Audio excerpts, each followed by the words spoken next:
Success stories are not written overnight. You add a page each day of your life. Pencil is not an option in this journal, so be mindful of the ink you pen on these pages. Mark out the mistakes, but keep writing. Each wrong turn was meant to happen. God created these curves and bumps in your destiny for a reason. Your success is a process, a journey, a road to be traveled on. Expect flat tires, but always be prepared. Keep a spare so you aren't idle for long. Keep your tank full so you never run out of gas to support your drive. You got too far to go to become comfortable on side of a road. Has anyone ever told you that you could, that you would, that you are powerful, amazing, intelligent, important? If not, every day for the rest of your life, starting now, I want you to tell yourself, I can, I will, I am powerful, I matter, I am intelligent, I am important. Do not accept no from anyone, not even from your own self. Again, success is not microwavable. It is slow cooked, marinated, and mixed with patience, served with hard work and consistency, served with a cup of perseverance. So swallow your pride. Success has no room for hard heads and old dogs not willing to learn new tricks. For as long as you live, you will always be a student to life. Take notes and receive lessons, accept them or not, they are blessings. Ask questions, but never question your significance. Know that within you is great power. Use it wisely and often. Clip every string attempting to pull at your wings. Only the best of birds fly with you. Remove any and all distractions, no matter the consequence. No relationship is worth the sinking of your ship. Focus on your next step. Worrying about everything that needs to be done will only discourage your progression and give birth to procrastination.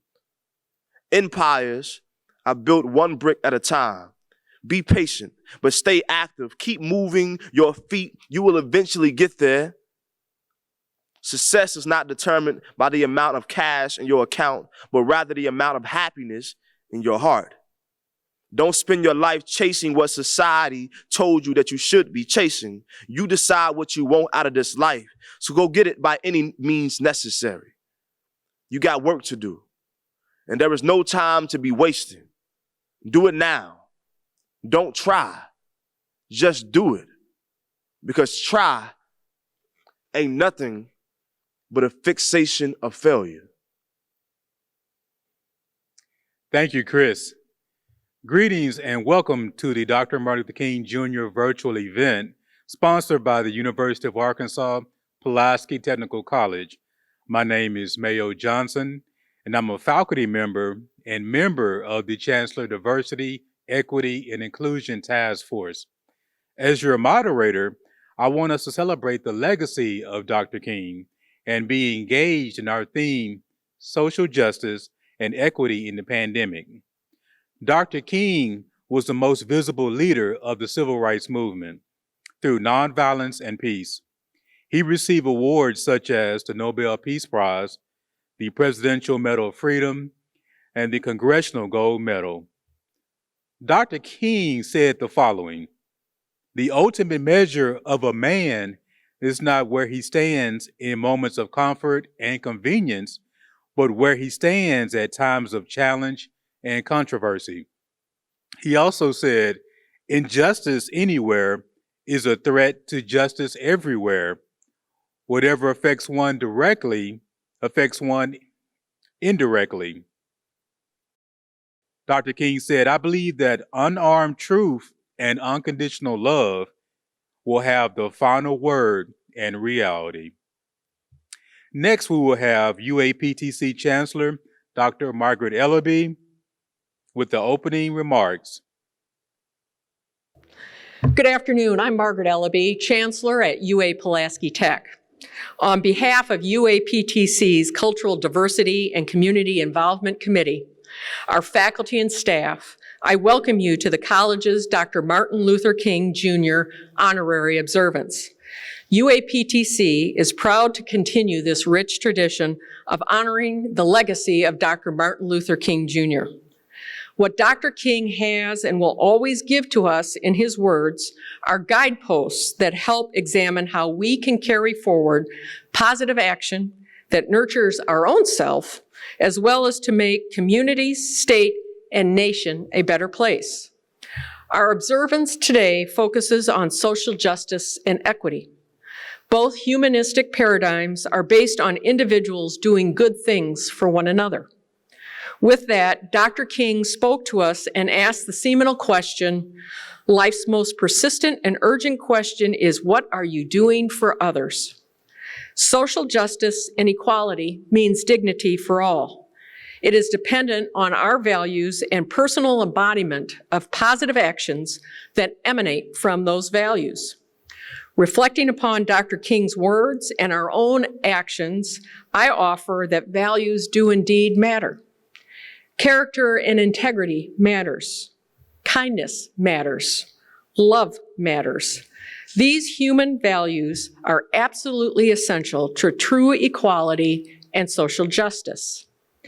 So, to answer Dr. King's question regarding what are you doing to help others?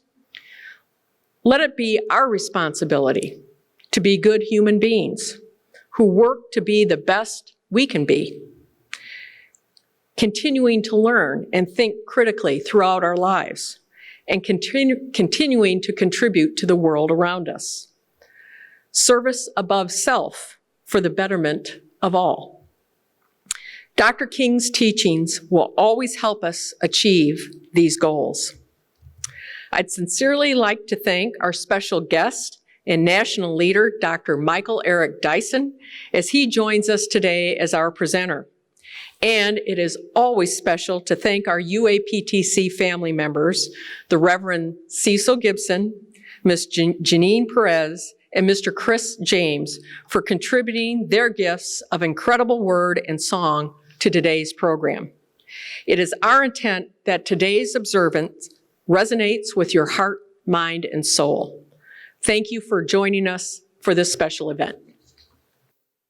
Thanks, Dr. Ellibee. Next is artist, poet, and former student, Mr. Chris James. You got a lot to smile for you.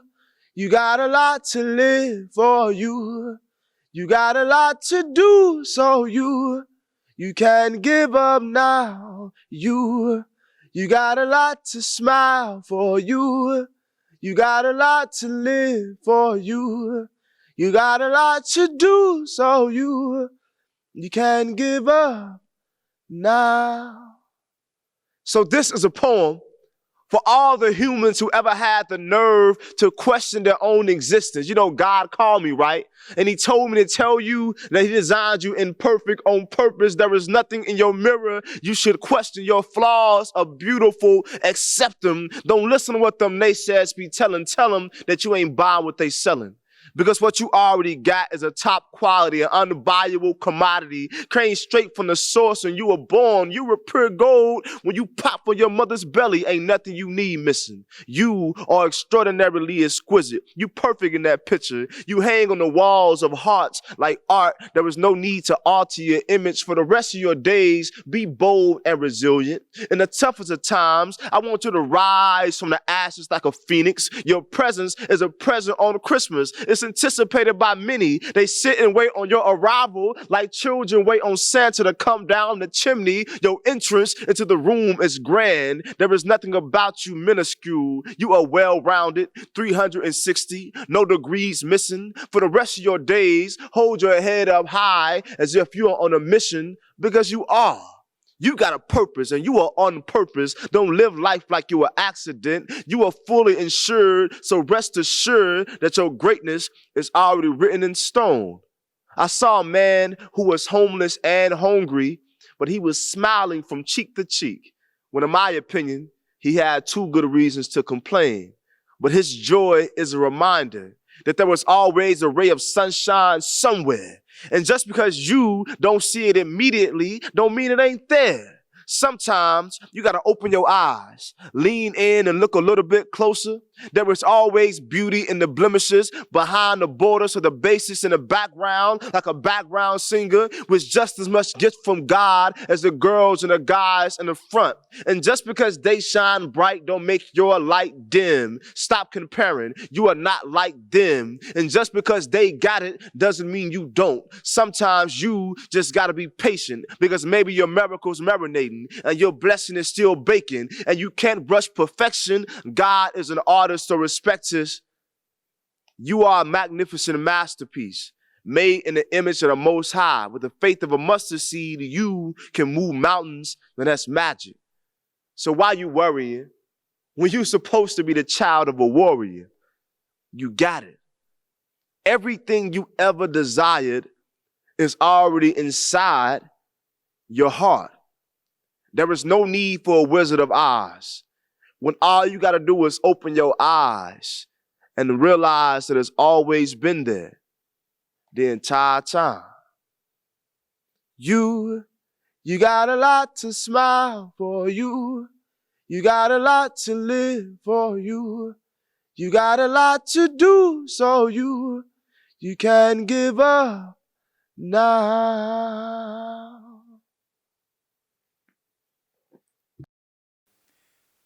Coming up next is artist, singer, and friend of the college, Miss Genine Perez, singing Change is Going to Come. I was born by the river in a little tent. Oh, just like the river I've been running ever since. It's been a long time coming, but I know a change gonna come. Oh, yes it is. Then I go to the movies and I go downtown. Somebody keeps telling me, girl, don't hang around. It's been a long time coming, but I know change gonna come. Oh, yes it is. Then I go to my brother. I said, brother, can you help me please? He said, girl, I'd really like to, but I'm not able. And I found myself back down on my knees. Oh, there were times when I thought I couldn't last too long. But sometimes I'm able, somehow I'm able to carry on.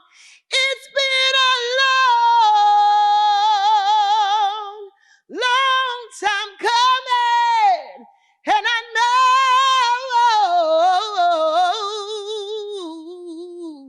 change gonna come.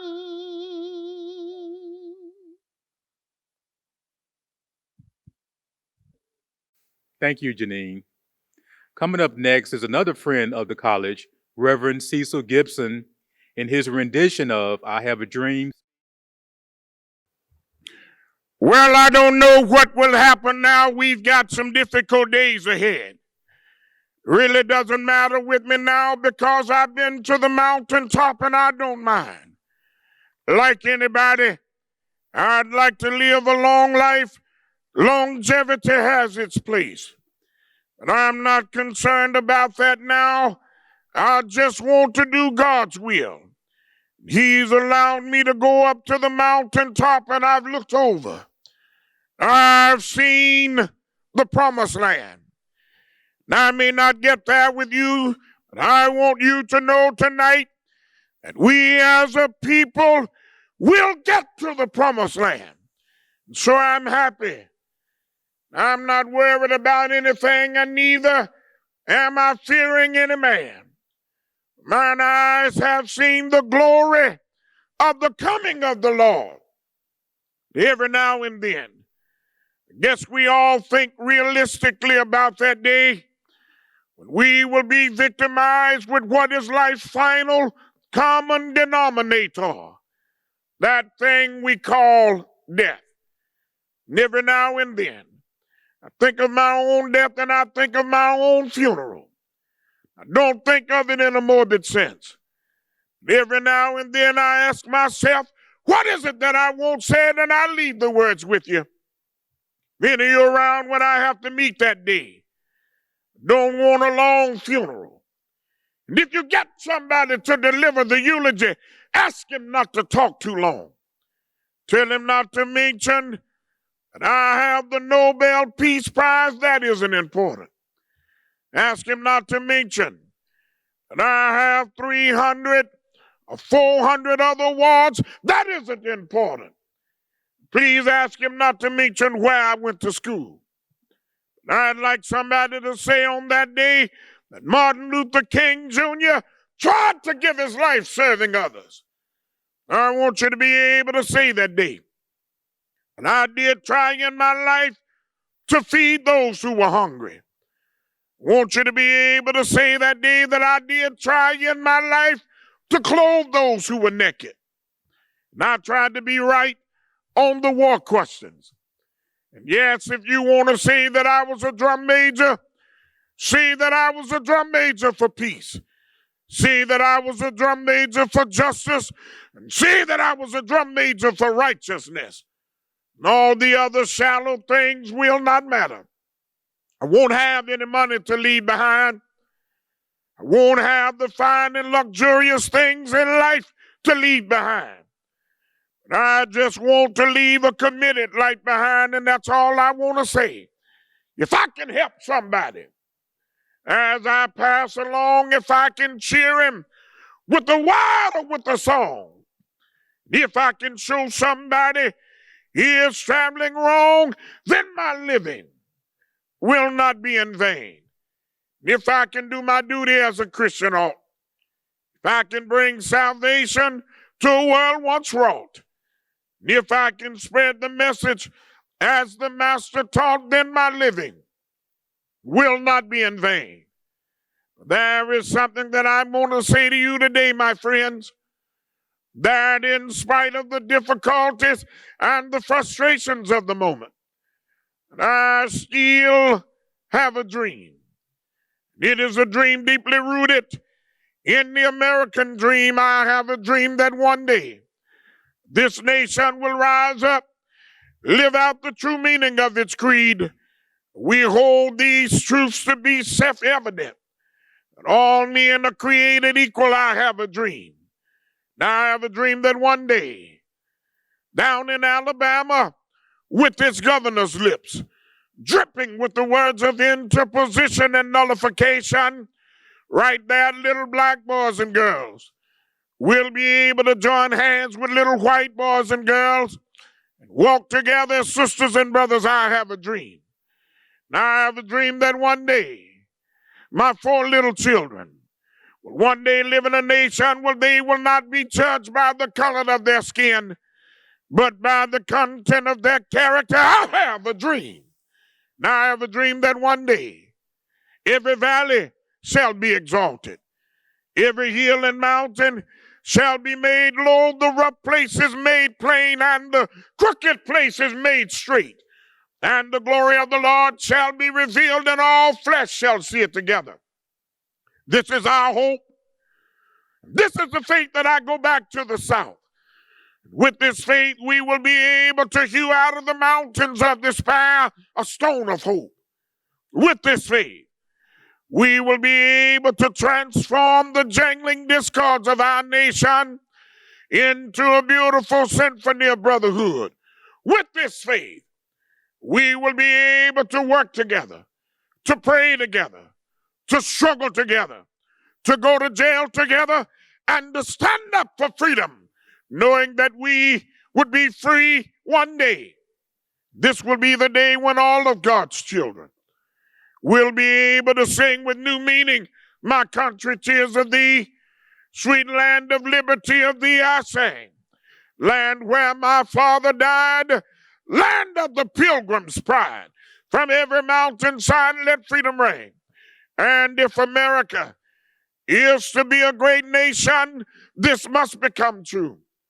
So let freedom ring from the prodigious hilltops of New Hampshire. Let freedom ring from the mighty mountains of New York. Let freedom ring from the curvaceous slopes of California. Let freedom ring from the heightening Alleghenies of Pennsylvania. Let freedom ring from the snow-capped Rockies of Colorado. Let freedom ring from stone hills of Georgia.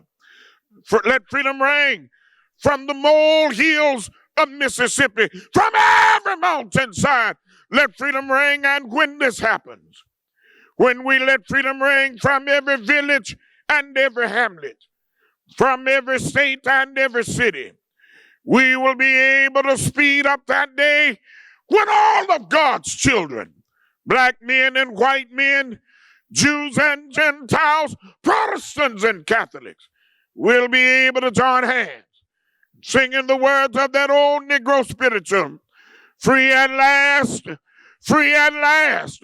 Thank God Almighty, we're free at last." God bless you.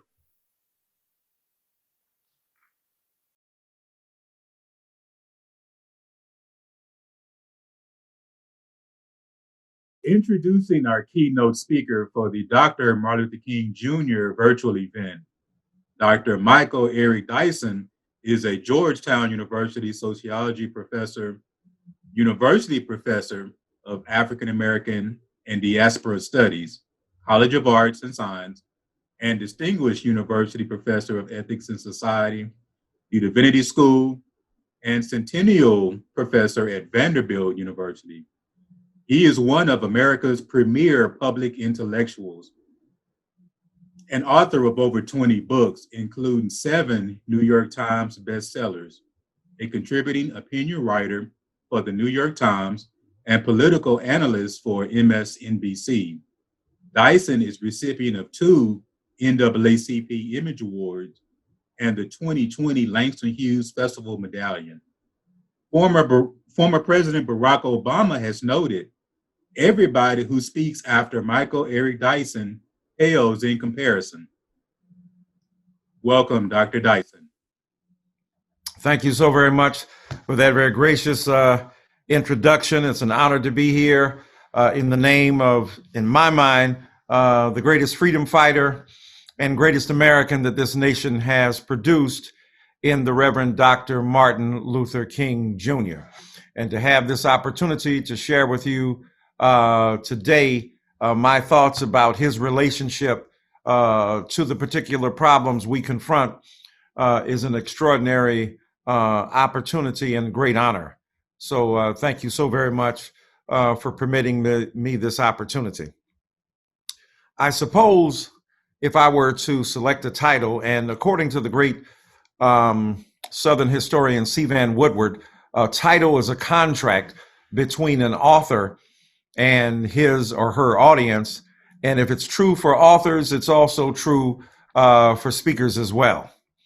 So I suppose if I were to choose a title for this talk, it would be King's Relevance for Our Syndemic.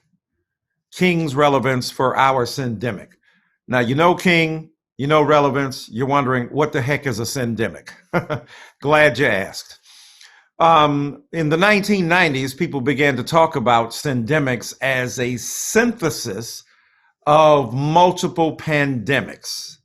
So a syndemic is a convergence, in this case, of the global pandemic that the virus has rendered on our world, the global pandemic of COVID-19, and another global pandemic of anti-Blackness and white supremacy.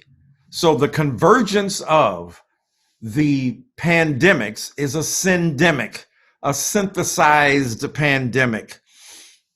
And that is global pandemic of virus and the global pandemic of white supremacy. The global pandemic of COVID-19 and the global pandemic of 1619, if we can say it that way.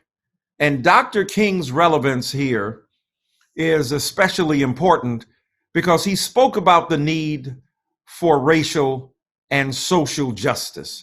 He talked about economic disparities, and he also spoke about the ability of people of color, especially Black people, to enjoy the goods, the benefits, the rights that accrue to other people, including healthcare, and the ability to see a doctor and the ability to engage in preventive maintenance so that problems that existed further down the road could somehow be cut off and prevented from having their most destructive consequence.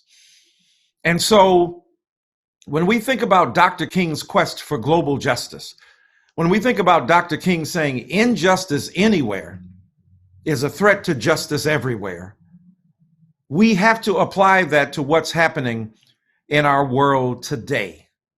Here we are with a new president of the United States of America, President Joe Biden, a new vice president of the United States of America, Vice President Kamala Harris, now safely inaugurated as new leadership. And we think about new possibilities, a new lease on our collective American life, democracy having been squeezed by the vicious anti-democratic small d, fascist embrace of neo-Nazism, of racism, of anti-Mexican sensibilities, of anti-Arab sensibilities, of anti-Muslim sensibilities, of anti-women sensibilities, predatory sexual practices that undercut and undermine the stability and equality of women in this culture. When we look across the board at the possibility of a new lease, Dr. King's vision helps us address these particular problems that persist regardless of the change of leadership in Washington, D.C. The first pandemic, of course, the one that has besieged this nation and indeed the globe since 2019, when it first showed up, and 2020, when it came at us with a lethal intensity that has wiped out over 1 million lives across the globe and steadily rising.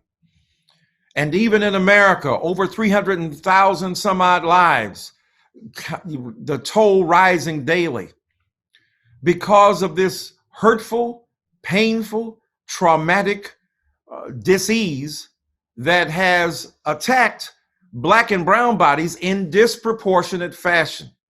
While the entire globe has been subject to this pandemic, while the entire globe has had to wear masks, socially distance, now try the vaccines that are becoming more plentiful so that we can fight back, develop antibodies that generate in our body so that we can begin to hopefully resist, though this particular disease and virus is trickier than most. And whereas before we knew scientifically and biologically and medically that if we were exposed one time, we were unlikely a second time to be infected with that same virus.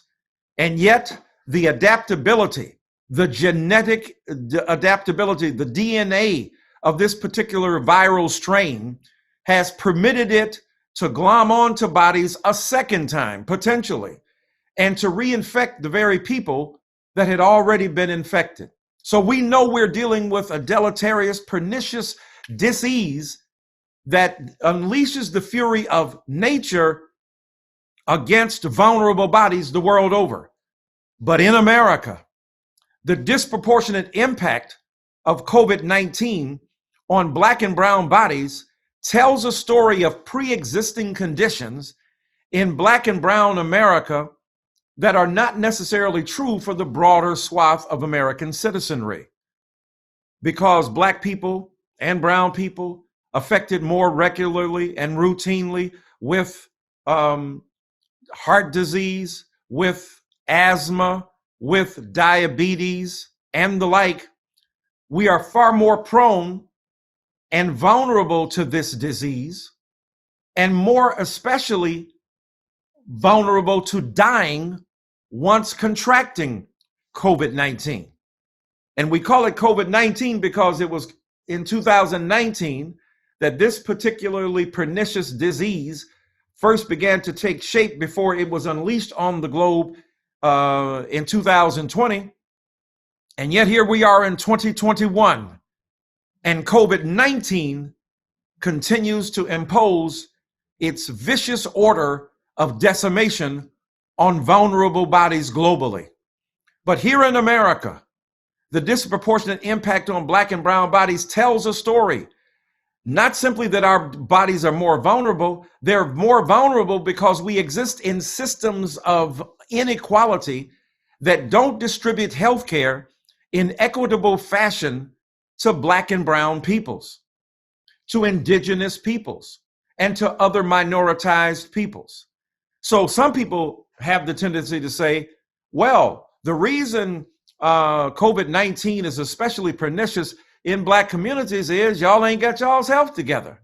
Why don't y'all put some of them sandwiches down, and why don't y'all pay attention to your heart care and to your asthma and to your diabetes? Well, absolutely true that all people should seek to be as healthy as possible, but that avoids a deeper and more profound issue. What kind of access do ordinary Black people have to health care in America? It's a good question. What kind of high quality health care and medical intervention do ordinary working class Black people enjoy when insurance rates are through the sky, through the roof, where the Supreme Court is continually adjudicating claims from Republican lawmakers about the degree to which Obamacare should be available for ordinary citizens?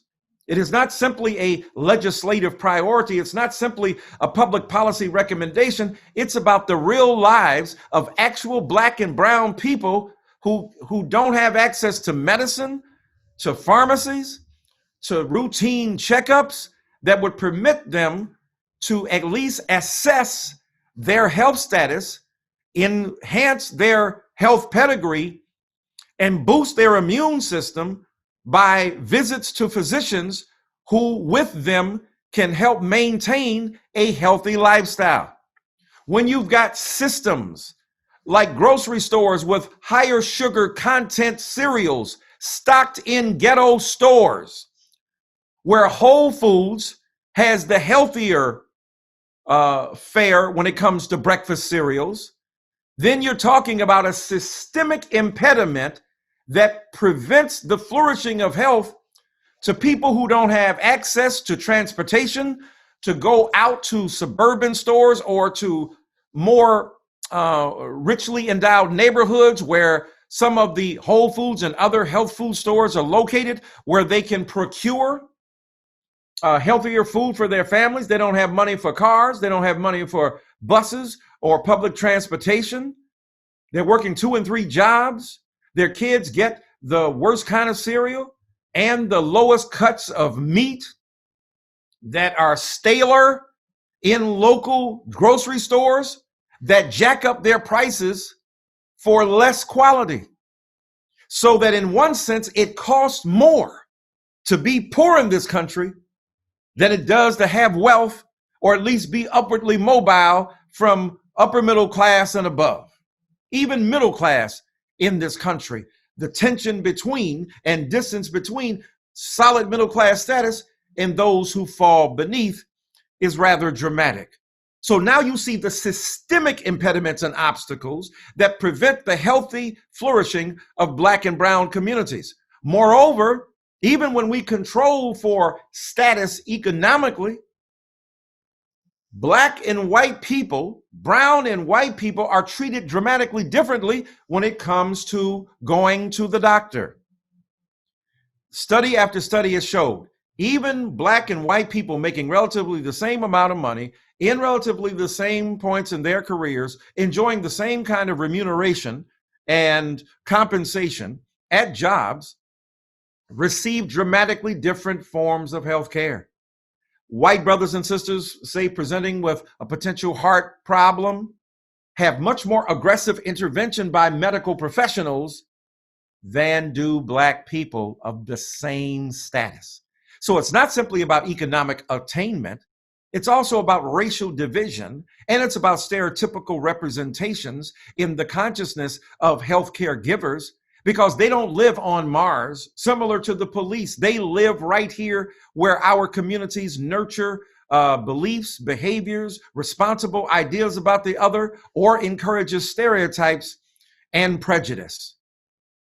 Also, a study was done recently that suggested that when infants of color, especially Black infants, are treated by Black or brown doctors, they have a greater chance of survival than when treated by white doctors. That is remarkable. That is astonishing. That is depressing. That does not suggest that white doctors are somehow inherently racist and have something against little Black and brown babies. It suggests that Black and brown babies have a better chance of being taken care of by Black and brown doctors who understand the difficulties of birth, who understand those infants as potential children, cousins, brothers, mothers, as kin, and therefore have a sense of simpatico, of empathy, and therefore will go to the nth degree to protect those infants so that they can grow into healthy adults. All of which is to say, again, a systemic inequity, an imbalance in the medical system, in the healthcare system, pays dividends for those who have the ability to have insurance and good healthcare, and punishes those who are left behind. So it's not simply a matter of, hey, you Black people and you brown people, get your stuff together. Black and brown people who are poor and working class use the emergency ward as healthcare maintenance. And by the time you go to the emergency ward for intervention on a healthcare issue, it has gone far longer along the pathway of potential destruction than if you catch things earlier in the process. All of which is to say that the pandemic revealed the pre-existing conditions in the physical bodies of Black and brown people, but it also exposed the gaping inequalities, the yawning abyss of racial injustice that prevails in this country as well. The pandemic showed us that Black and brown people were on the front lines, delivering groceries, taking care of people in old folks' homes.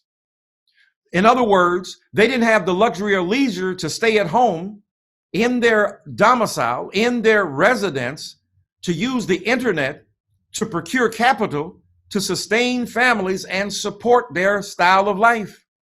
They were on the front lines, are on the front lines, helping us, aiding us, delivering food to us, delivering healthcare to us, serving as EMTs and the like. And so as a result of that, they are more vulnerable to catching the COVID-19 disease and therefore being subject to the horrible consequences of this global pandemic. The global pandemic, of course, strikes all bodies, but doesn't affect all bodies equally because of pre-existing conditions of white supremacy, social injustice, economic inequality, the disregard for Blackness, the anti-Blackness that is stitched into the fabric of society, the anti-Blackness that is deeply rooted in the culture in which we live. And Dr. King talked about fighting that kind of vicious anti-Blackness in one's own mind as Black people, in the collective unconscious of white brothers and sisters. He said, I'm sorry to conclude, but most American citizens are racist. He said that near the end of his life. You don't hear that quote of Dr. King more broadly shared because he understood that after years and years of combating racial oppression, after years of resisting racial hostility, he understood that Americans, for the most part, continue to invest in anti-Black sentiments, passions, and beliefs, and that those sentiments, passions, and beliefs were deeply inscribed in the text of American identity. And no matter the appeal to broader texts of American identity, the Constitution, the Declaration of Independence, the Bill of Rights, that the organized logic of local communities writing their own texts, resisting the Constitution's demand for equality, and generating in its place their own local law, their own local norms, practices, and behaviors, their mores and folkways, the things they did off the books that are the hidden part of the extended living Constitution that in effect denies opportunity to those whom it will in terms of its own handcuffing of Black mobility, arresting of Black upward mobility, and literally precluding the flourishing of entire swaths of community because of systemic inequity. And every word and phrase that ends in system ought to be re-examined. Healthcare system, public education system, criminal justice system. These are the arenas within which systemic inequity and systemic racism prevail. So that the global pandemic, though attacking all bodies, didn't have the same consequence on bodies that were able to seek cover and stay behind walls where tests could be administered, where social distance could be observed, where masks could be worn.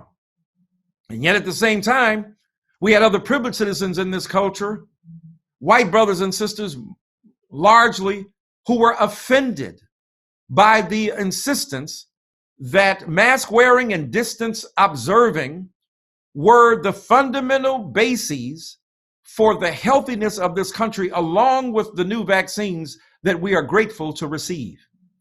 Because they had been fed a constant and relentless diet of assault upon the values and institutions of American society, not from begrudged and begrudging Black and brown people, not from outraged and resentful people of color and minoritized populations, but from white populations that in toto and empirically speaking had far more capacity to protect themselves and to provide for their families and their communities than comparable Black and brown communities. But they were outraged because they were fed a constant diet of disinformation and misinformation by the last administration. And though Donald Trump is no longer president of the United States of America, his ongoing relevance to people, to foster conspiracy theories, to fuel disinformation, to spread misinformation, to deny the legitimacy of science, a healthy regard for facts, an acknowledgement of the empirical, which is a big word for that which can be falsified or verified through the census, leading us to the other pandemic, the pandemic of white supremacy, the pandemic of anti-Blackness. On May 25th, 2020, a Black man named George Floyd met his death in Minneapolis, Minnesota. This Black man was laying prostrate on the ground. He wasn't harming anybody. He wasn't hurting anybody. He was begging for relief. And yet the officers were on his legs, on his back, and on his neck. It is an irresistible metaphor for how white America has often been on the necks of Black people. And when Mr. Floyd died, many people, millions of them, flooded the streets of America. Why was this different? Why did this global pandemic of white supremacy that we have been living with for at least 400 years, but far longer? Why is it that this global pandemic that has besieged the American scene, North America, for even longer than 401 years? Why is it that this insistence that Black life not matter, that has been deeply inculcated into the collective unconscious of America, not addressed, as Dr. King talked about it, as a problem that we had to confront? And some would say, why is it that George Floyd finally broke the dam? We can ask that question. We can even proffer answers. Maybe because the pandemic of COVID-19 had us all at home, or many of us, we saw what was on those screens more readily. We were moved by what we saw because most of us and many of us were at home looking at our screens already, adjusting to the fact that we have to have our intimate relations with our family members by means of screens. So we had grown comfortable with saying, hey, let me talk to my mother and father. Let me get my therapy. Let me get my doctor and my medical interaction on a screen. So screens had become the extensions of human community. And so when we saw George Floyd, it provided an opportunity to broaden the range of our humanity, and he was one of us. In COVID, are you serious?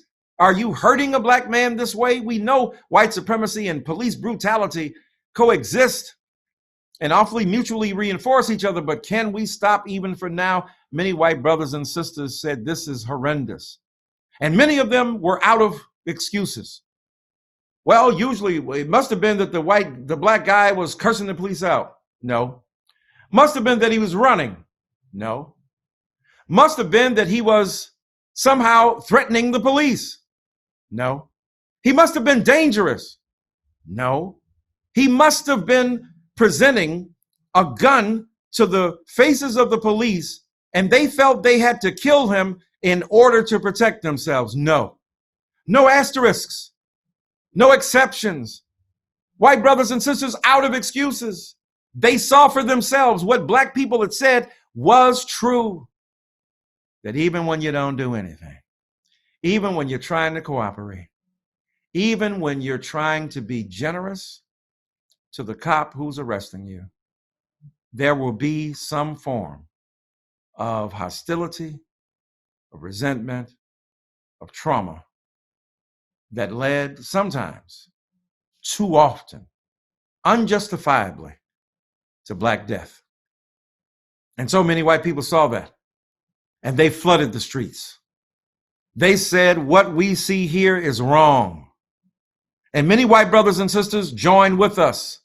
Even in the midst of a pandemic, they were willing, along with Black and brown people, to risk their lives because they knew that this pandemic was equally outrageous, that this pandemic was man-made, caused at our hands, not in a laboratory that they could blame on China. This was produced in a laboratory in America. This was the homegrown variety. And we have to be responsible, white brothers and sisters said. And they flooded the streets. And in flooding the streets, they lived out what Dr. King said, we are all tied together into a single garment of destiny. And now things have calmed down. Things have, quote, gone back to normal. People have tended to forget. People have moved on. All that's true. But at the same time, we must also understand that people have also gone through stages. The pendulum has swung. First, it was we're going to deal with systemic injustice. We're going to deal with systemic racism. We're going to make the platform on our social media Black. We're going to signify and communicate our disregard, our historic disregard for Blackness and make up for that. Now, back to normal. That's because when you first fall in love, it's always romance. And many white brothers and sisters fell in love with Black people for the first time. Oh my God, Jiminy Cricket, what the hell's going on? Let's get out there. And you know, when you first love somebody, whether man or woman, you know, I love you. I love your hair. I love your nose. I love your nostril hair. I love the hair under your chin, baby. Even though you're my woman, we'll get you to, a doctor to help cut that beard off, but I still love you. And then 6 months later, Why'd you leave the toilet seat up? You know I got to come in there. Toothpaste all on the sink. You go from the honeymoon in marriage down to the everyday, the unsexy. That's where we are. And the unsexy is where we have to live every day. The crises that create explosive expressions, those are date nights of black and white together. But the normal, unsexy everyday is when we confront racial injustice at the local level, and we have to decide what we will do about it. Injustice anywhere is a threat to justice everywhere. So don't give up hope. As I end, Dr. King said, in looking at this syndemic, the global pandemic of a virus that we continue to fight through vaccines, through science, through biological experimentation, through empirical verification of what methodologies work, social distance, wearing masks. Even though you've taken that vaccine, please continue to wear your mask and be socially distant. And the global pandemic of anti-blackness. We have to wring that out of our own black minds, brown minds. We have to wring it out the collective American mind. We have to confront it. We have to recognize there are highs and lows, ups and downs. But we are determined to make certain that white supremacy, social injustice, and economic inequality will be fought vigorously, and that pandemic will have the virus of love to quench its spread.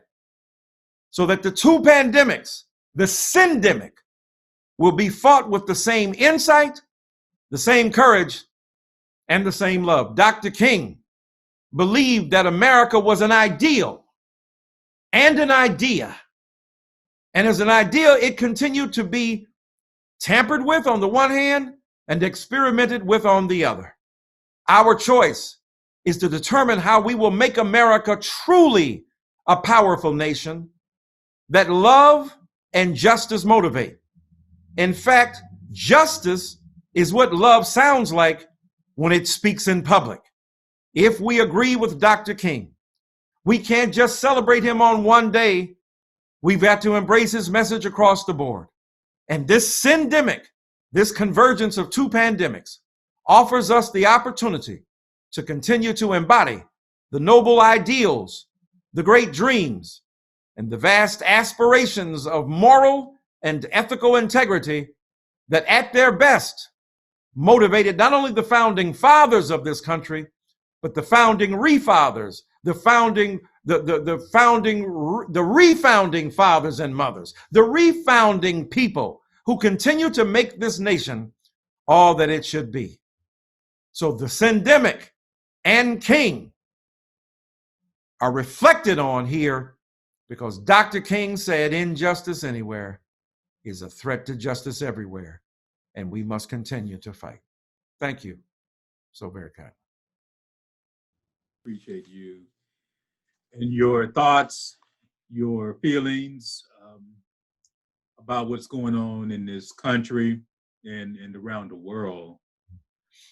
I've collected questions for you. I want us to have a talk about several things.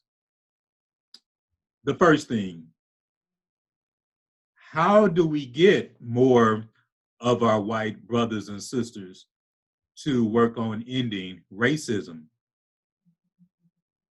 Yes, sir. It's a good question. We've got to get them to get involved, that race is not a black person's problem or a brown person's problem. Race is an American problem. And if race is an American problem, race has to be an American issue. And if race is an American issue, race has to get on the American political agenda, not as a special gimme or a concession to black or brown people, but as the business as usual approach. Unless we make business as usual, our business as usual won't address it. So we've got to get people to be involved and to be informed about the ordinary things they can do to make things better. And one of the greatest things white people can do is challenge other white people, is to talk to other white folk and to say, look, what we're doing is not going to work. And we have to challenge ourselves. We have to speak to ourselves. We have to say, no, this is not right. Granny, grandpa, when you make statements about black people or brown people, hey, that's not really true. That's not what really happens. You know, I know black people, I know brown people. That's not how they act. That's not how they behave. And so it's difficult, it's hard, but on the ground, in the everyday spaces where white people exist, they've got to talk to each other at home, at work, where they know goods are being distributed in ways that they're not being distributed for other people outside of their communities. Be honest about that and figure out how to challenge that from within.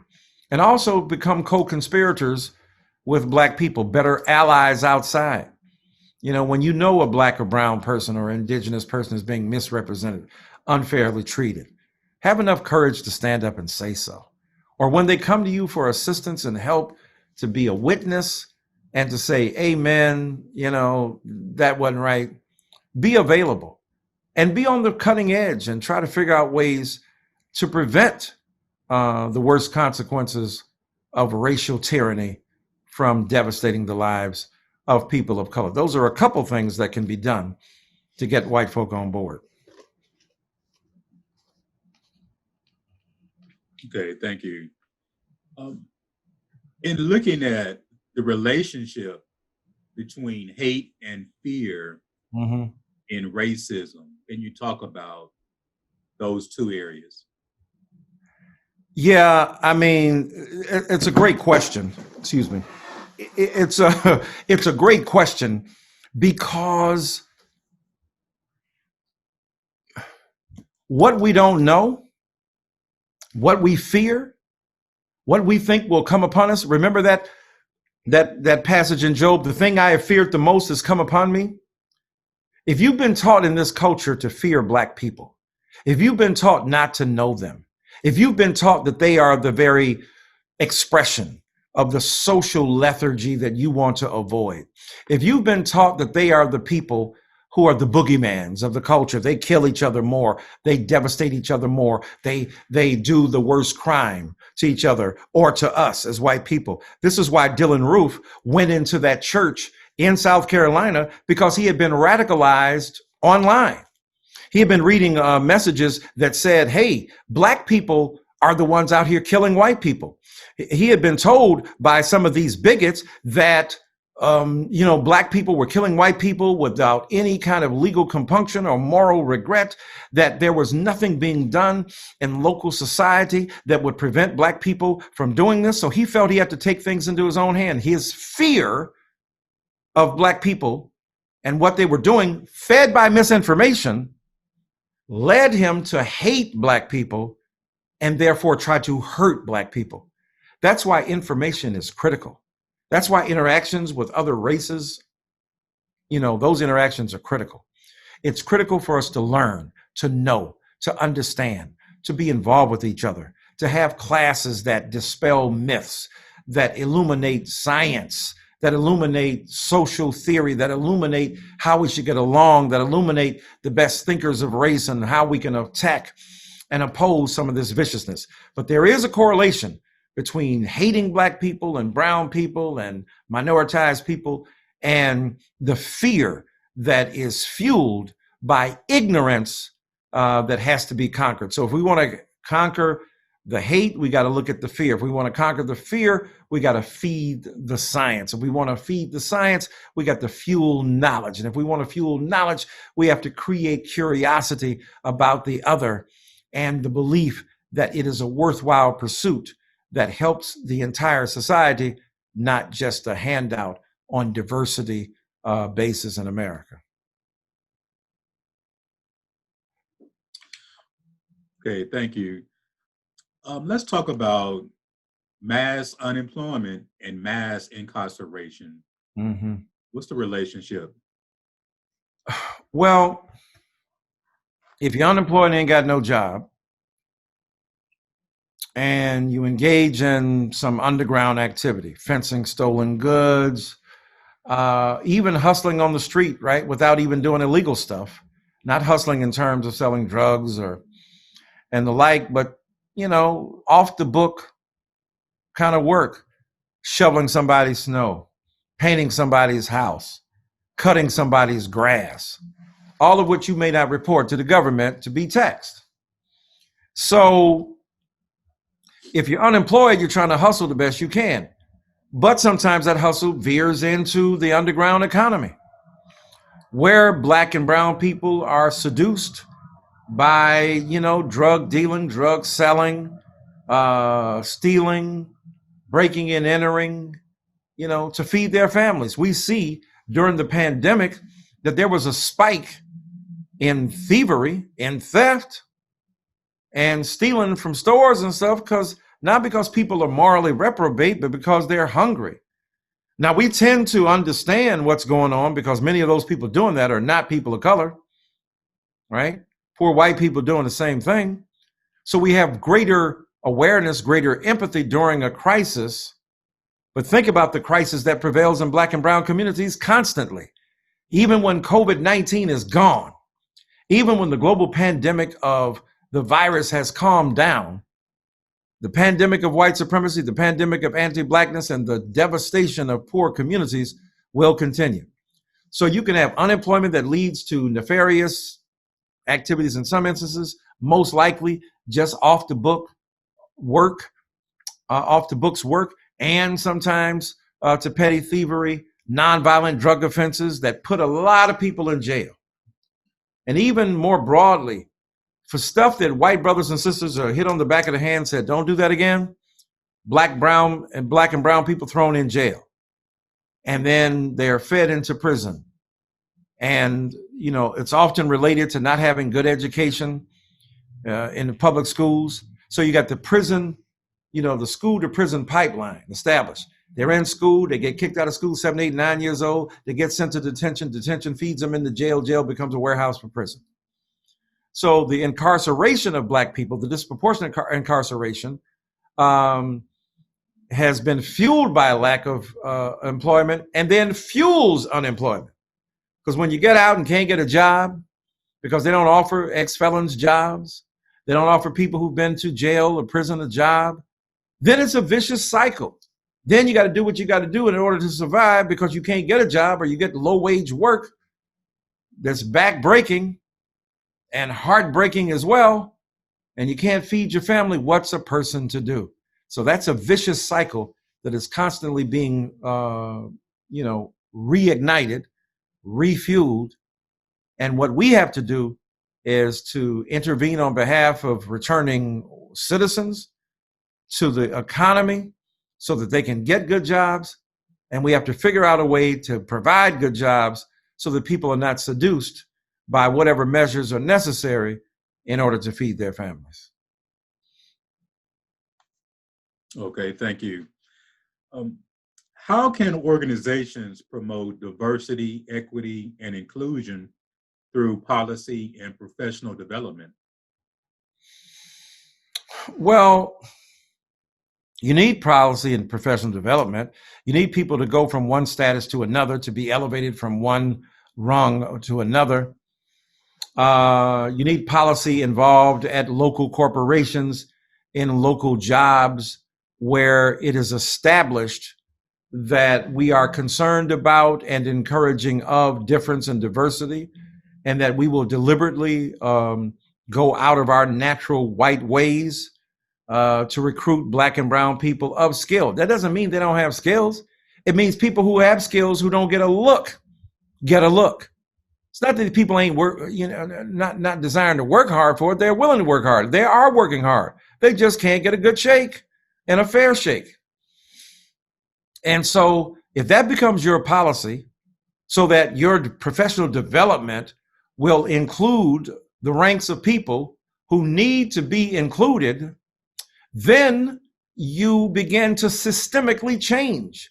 You begin to open up opportunities. You begin to expand your conception of what a good worker is, a tenable situation where that worker can contribute to the bottom line of your corporation, to your job, so that professional development also is encouraged, because you want to develop a pipeline of Black and brown and indigenous and other minoritized people who can go through that pipeline and at the right time succeed in getting good jobs, and you won't have to go, well, I can't find none. Develop a pipeline where you develop some. Because we know all these white folk who have these jobs ain't great at what they do. No disrespect to the white folk, but a lot of white mediocre folk got jobs. Chris Rock used to joke and say, we'll have real racial equality in America when mediocre black people can get as many jobs as mediocre white people. Now, we want excellence, but everybody ain't doing it. And so until it's equally recognized, that professional development suggests that create a pipeline that opens up opportunity because we develop our own vein of black and brown talent, of minoritized talent that we can tap so that the next time we look for the fulfillment of a certain job, that person is there. And if we make it the policy to recruit people at HBCUs and not just going over to Harvard and Yale and Princeton, to go over to Howard, Morehouse, Spelman, all excellent institutions, Hampton, excellent institutions, Talladega, where people can be recruited from, and then give them an opportunity. Vice President Kamala Harris went to an HBCU. She didn't go to Harvard, she went to Howard. And she's brilliant, and she's amazing, and she's the Vice President of the United States of America. Let's create a pipeline for more of them to come forward, and a policy that makes the recruitment of them a high priority.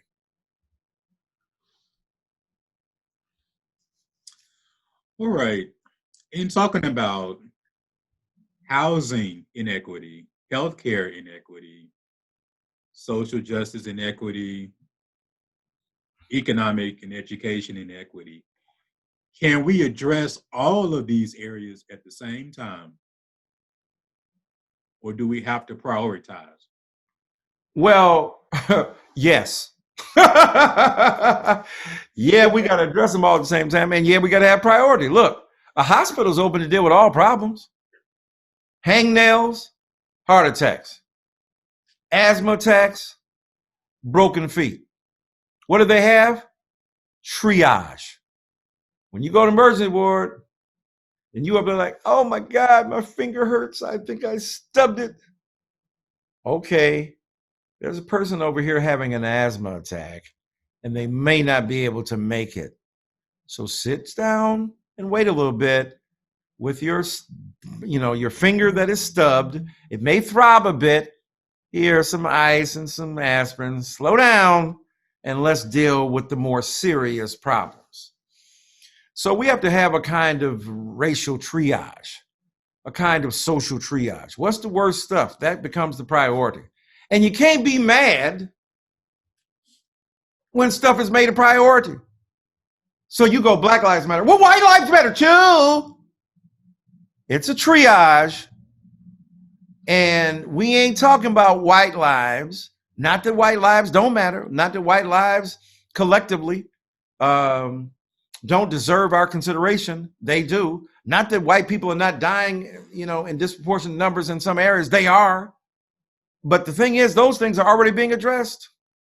We're talking about what needs to be addressed now so society can keep functioning.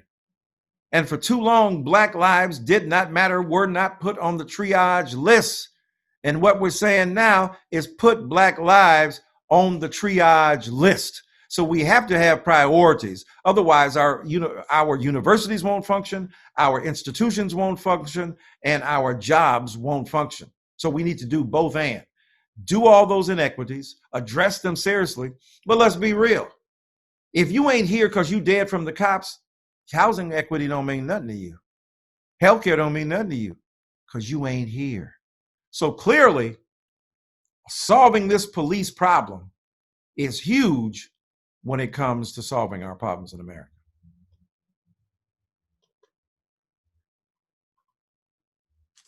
Okay. How has grief and trauma affected people of color over the last 400 years? A lot. Horribly. The grief, the mourning of losing lives, coming over from Africa on slave ships, where people were dying, where your loved ones have been stolen from you, where you saw them packed like sardines on a ship, and if they didn't make it, they're throwing up on each other, they're excreting feces on each other, or they're thrown overboard, treated like worse than animals. That's grief.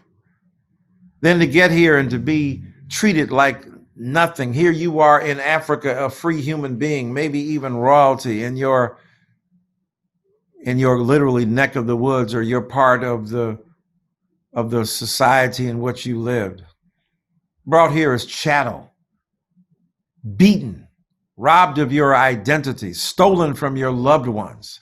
That's grief, right? They got the Holmes Ray chart. It says if you move, that's so many points. If you get divorced, that's so many points. If you get a new job, that's so many points. What's the Holmes Ray chart for Black suffering and for Black trauma? And so grief is real and deep. And the trauma we endure to cause the grief that we experience is horrible, is horrid and horrible. The trauma of being beaten, the trauma of being killed before each other, the trauma of having somebody get killed as a warning sign to you. That grief and trauma have collectively hurt the psyches of Black people for 401 years. Why wouldn't it? Of seeing other people die, of witnessing their deaths, of being treated like nothing, no justice to resolve the horror, the pain of seeing people you love get sent to an early death at the will, the whim, and caprice of a dominant society for comfort, for white comfort. Black people die. So it causes psychic trauma. It causes self-hatred. It causes hatred of the other. It causes every symptom that any grief and trauma will cause anybody, except you compound it for 401 years.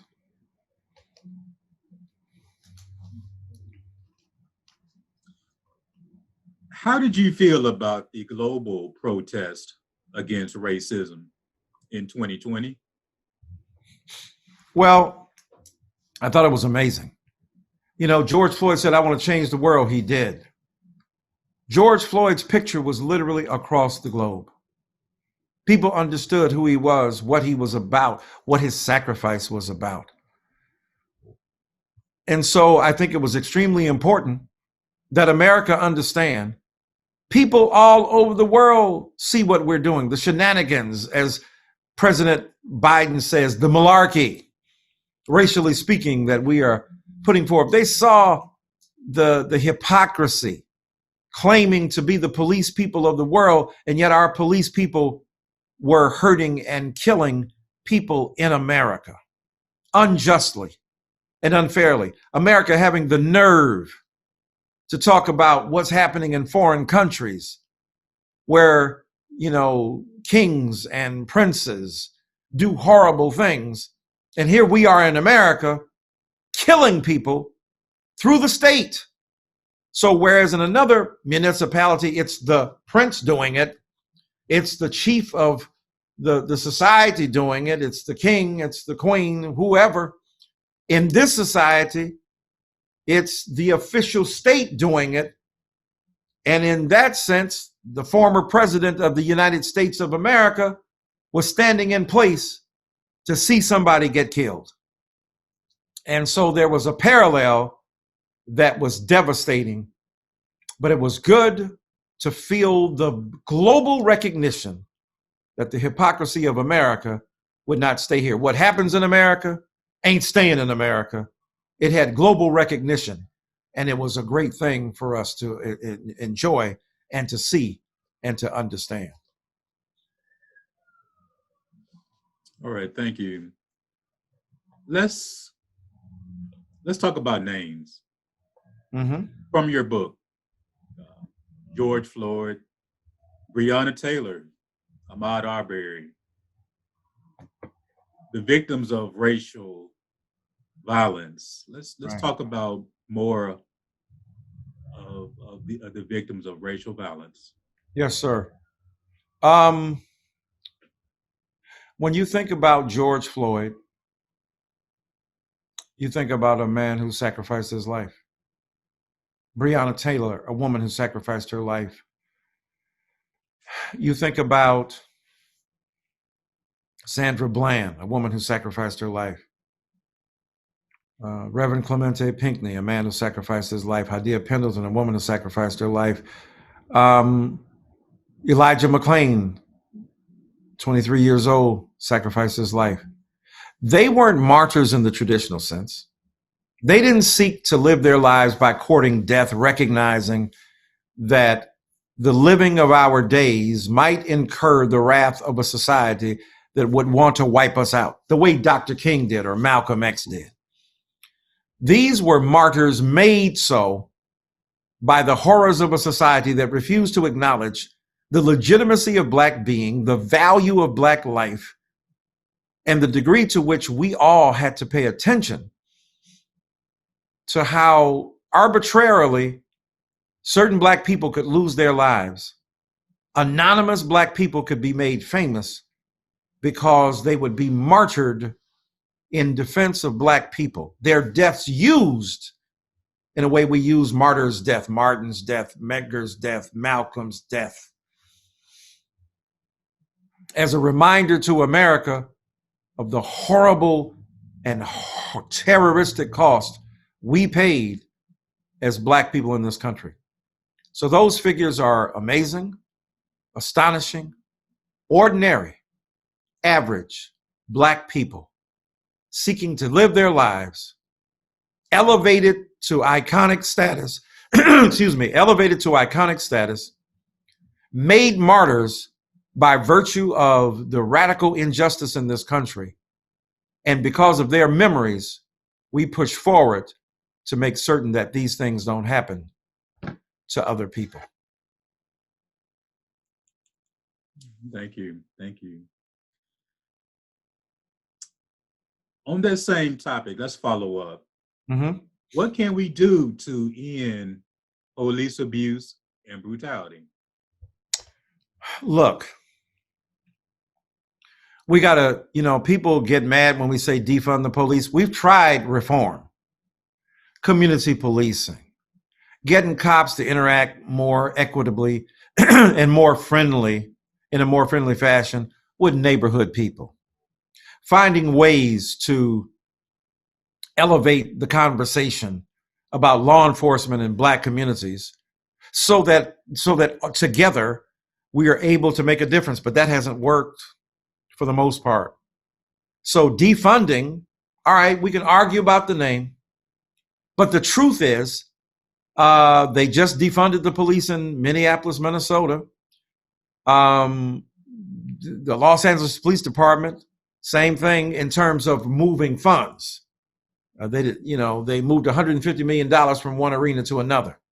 A lot of these police unions are powerful out of all control and disproportionate to their numbers in the population. These police unions fight any sense of responsibility and culpability for Black or brown death. So we've got to challenge the power of police unions. And if we redistributed and decentralized the authority of police departments, we could spread it across many departments of public safety. Don't make it a false dichotomy. Either you want the police and you have to accept the fact that some of them will kill you, or you'll have wanton violence expressed in communities because the police are not there. It doesn't have to be either or. Can we have public safety where we decentralize the power and authority of police people and these unions and say that public safety can be had by many departments? And when you call the cops because somebody has a psychotic breakdown, don't send a cop on the street. Send somebody who's in public authority and policing, who's trained in mental illness,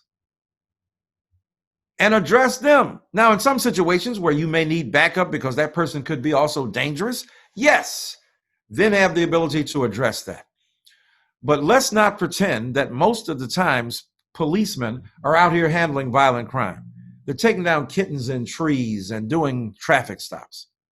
The problem is on the local, ordinary front, A lot of Black people end up getting killed over traffic stops.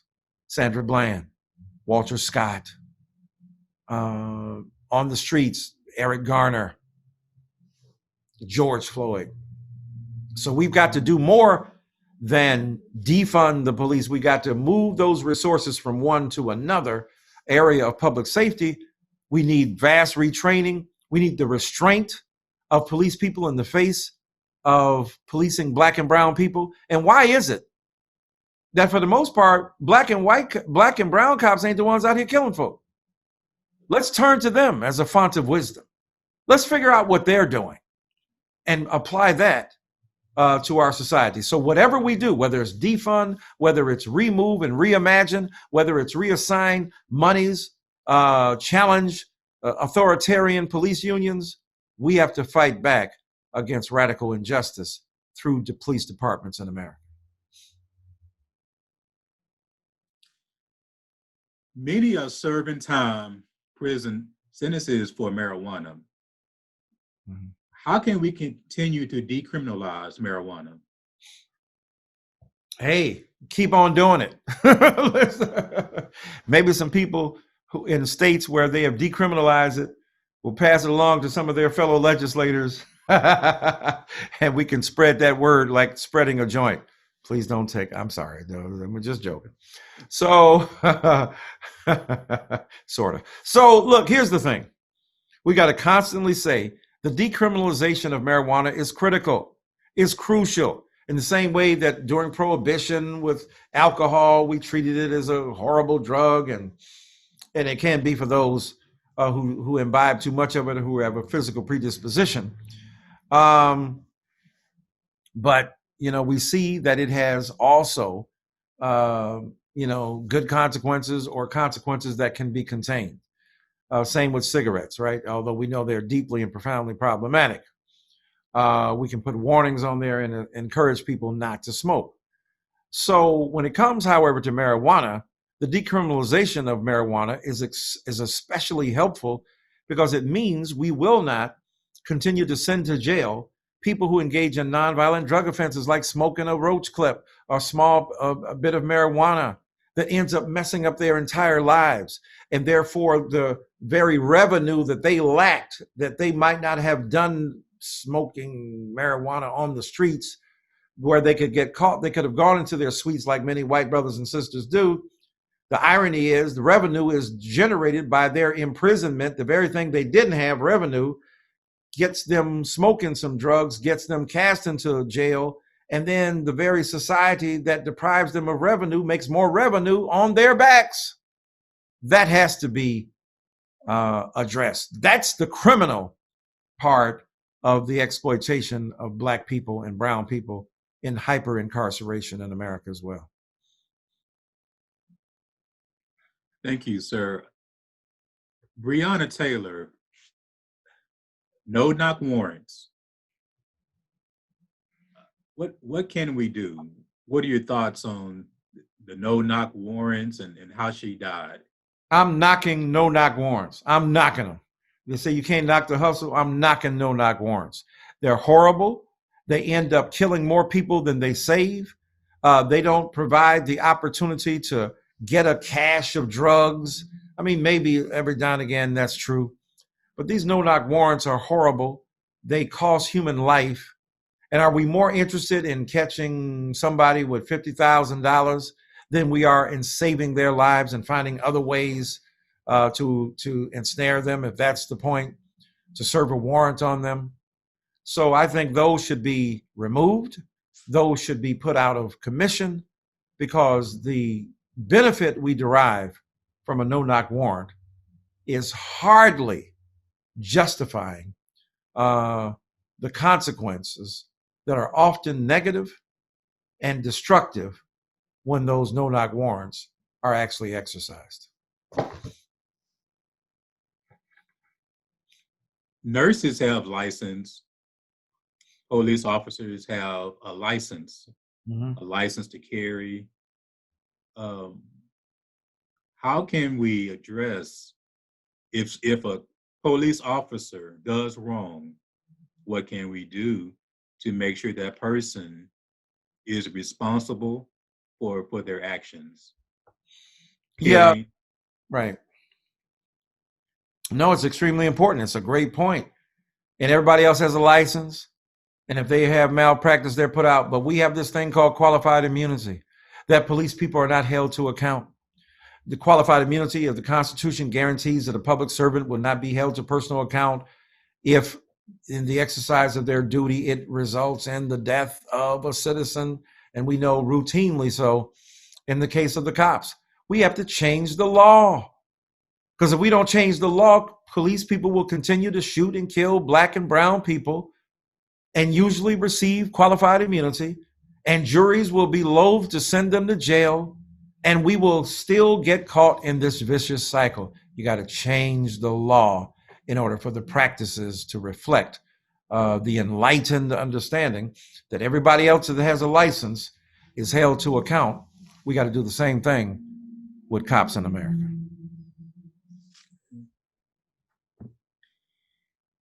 Is it more than just training? You talked about changing the laws, but they go together, right? Training, changing the laws. What type of training? Sensitivity training, implicit bias training, cultural training? All that is necessary. Has it stopped black people from dying? I don't think so. All of that is critical. Has it kept black people from the morgue? And so we need all that. I don't want to give all that, but we need also restraint. We need defunding of certain areas. We need removal of monies. We need reimagining of police. We need public safety to be expanded beyond police people. We need policing to be policed. We need people to be held to account. And when they kill black people or brown people or white people or Latino people or Asian people or indigenous people, they need to be unjustly, they need to be sent to jail. So we need justice. We need restorative justice for those who have lost their lives. And we need justice to prevail with these police departments by taking away some of their power, some of their influence, some of their money, which is accumulated all out of proportion to the necessity of policing in society and to justify why indeed they need that kind of resource to exercise their responsibilities. Thank you, sir. Okay, what have we learned during the global pandemic to help us with unity and equality? Well, we need each other. We depend on each other. We need to have a better understanding of the interconnectedness. Dr. King talked about, we're living together and we need everybody working together. That interdependence is something we should reinforce during the pandemic, though unfortunately people have become more atomistic in their individual silos and cells because we've had to distance ourselves. But we've already socially distanced others. We have kept them at bay.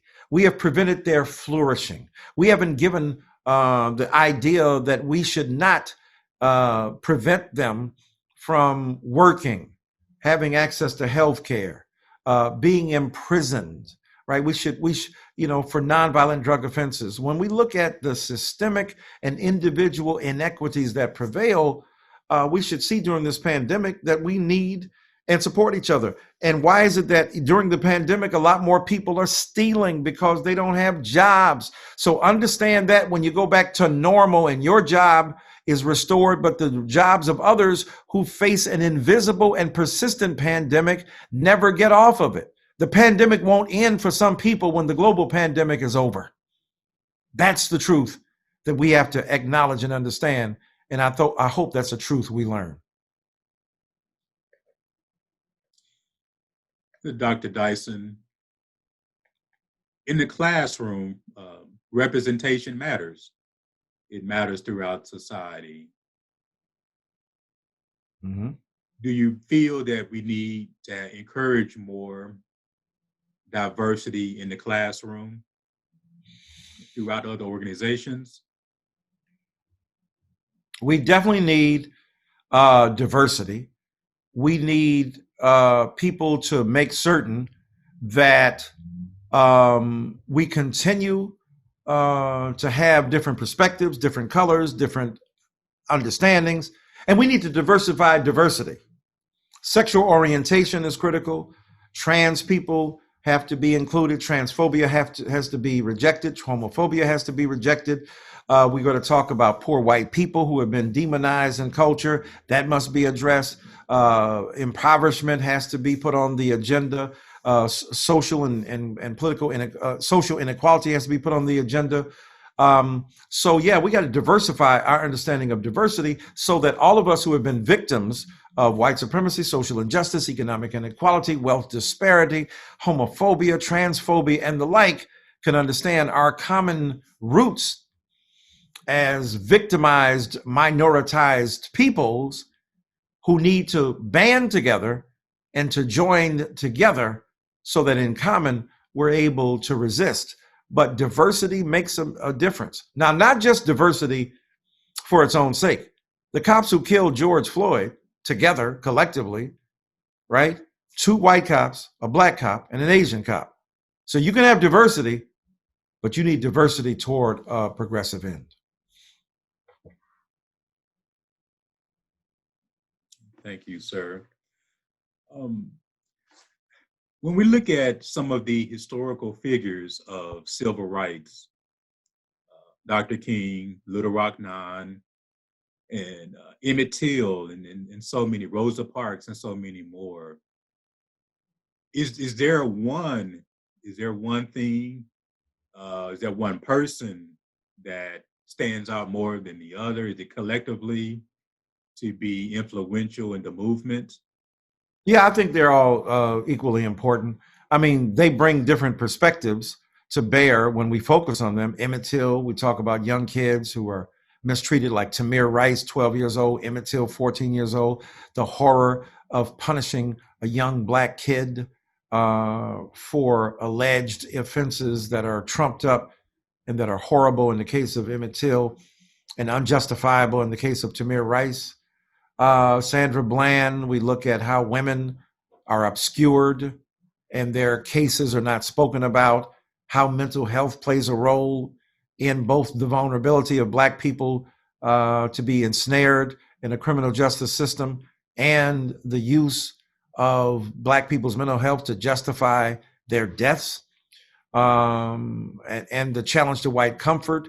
So yeah, depending upon what you want to emphasize, determines what particular martyr you focus on, but all of them are equally important in helping us collectively to shine a light on these particular issues. Dr. Dyson, thank you so much for your time. And is there anything that you would like to talk about in closing? Anything you would like to share? I would just say it's an honor to be here. Dr. King's legacy continues to shine brightly. We must continue to uphold it as citizens of this culture and community. And it is an incredible opportunity for us collectively to continue to uphold his legacy of freedom, truth, justice, nonviolence, peace, and the love of all peoples, regardless of our pigment, our placement, or our pedigree. Thank you for this opportunity. It's been a long time coming, but I know a change gonna come. Oh, yes it is.